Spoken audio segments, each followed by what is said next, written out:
산재가 불승인되었다고 해서 곧바로 법원에 소송을 제기해야만 하는 것은 아니라는 뜻인데요. 안녕하세요. 오세연 노무사 신희철 변호사입니다. 산재를 신청했는데 근로복지공단에서 불승인 결정이 나왔다는 연락을 받으면 대부분의 분들이 이렇게 말씀하십니다. 이제 끝난 건가요? 바로 소송을 해야 하나요? 오늘은 바로 그 질문에 대해 산재 불인정 이후 단계별로 노무사와 변호사가 어떤 역할을 하는지 정리해 드리겠습니다. 불승인이 나왔다고 바로 소송으로 가야만 하는 건 아닙니다. 즉, 산재가 불승인되었다고 해서 곧바로 법원에 소송을 제기해야만 하는 것은 아니라는 뜻인데요. 산재 절차에서는 행정 단계에서 다시 다툴 수 있는 기회가 있습니다.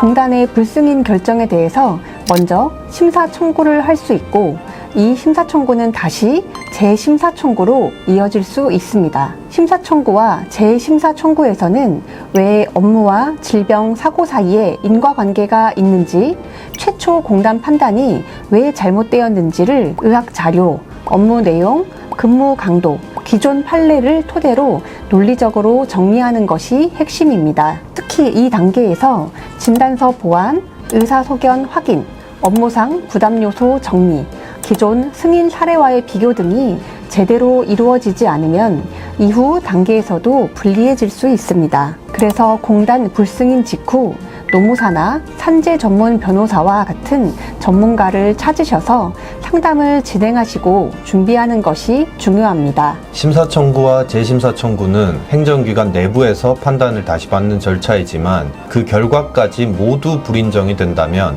이제는 법원의 판단을 받는 단계로 넘어가게 됩니다. 이때 제기하는 소송이 바로 행정소송, 즉 산재 불승인 처분을 취소해달라는 소송입니다. 행정소송은 증거를 제출하는 방식도 주장 구조도 다르고 무엇보다 법리를 중심으로 판단하게 됩니다. 이 단계부터는 단순히 억울하다는 설명이 아니라 공단의 처분이 법적으로 왜 위법한지, 판례 기준에 비추어 어떤 점이 잘못되었는지를 보다 더 조목조목 다투게 됩니다. 따라서 법원에 소장을 제출하는 순간부터는 변호사에게 상담 및 의뢰를 하셔야만 합니다. 물론 행정심판을 반드시 거쳐야만 하는 것은 아니기 때문에 심사, 재심사 청구 없이 곧바로 행정소송을 제기하시는 것도 가능합니다. 어느 경우이든 90일의 기간을 지켜야 하는 것은 동일합니다. 그렇지만 상대적으로 더 적은 비용이 들고 더 빠르게 진행되고 더 많은 판단의 기회를 받을 수 있다는 점에서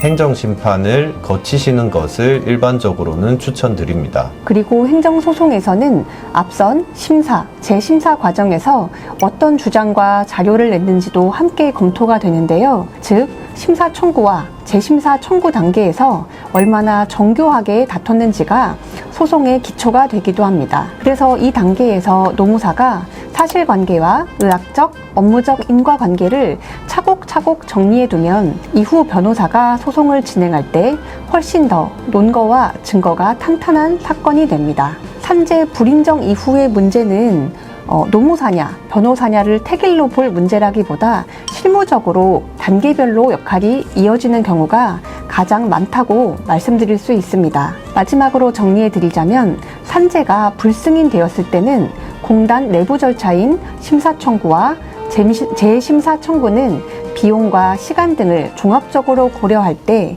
노무사와 상담 의뢰를 하시기를 추천드리고요. 그 절차까지 모두 거쳤음에도 여전히 불승인되었다면 앞서 말씀드린 것처럼 그때는 법원의 판단을 구하는 행정소송 단계로 넘어가게 되는데, 이 단계부터는 변호사만이 대리할 수 있는 고유한 영역입니다. 그리고 어느 단계이든 각각 90일의 기간을 반드시 준수하셔야 한다는 점을 다시 한번 강조드립니다. 오늘 영상이 산재 불인정 이후에 어디서부터 어떻게 대응해야 할지 정리하는데 도움이 되셨으면 좋겠습니다. 다음번에 기회가 된다면 실제 산재 불인정 이후에 심사 청구에서 뒤집힌 사례나 소송까지 간 사례에 대해서 조금 더 구체적으로 이야기하는 시간도 준비해 보겠습니다. 오늘 영상 마치겠습니다. 감사합니다.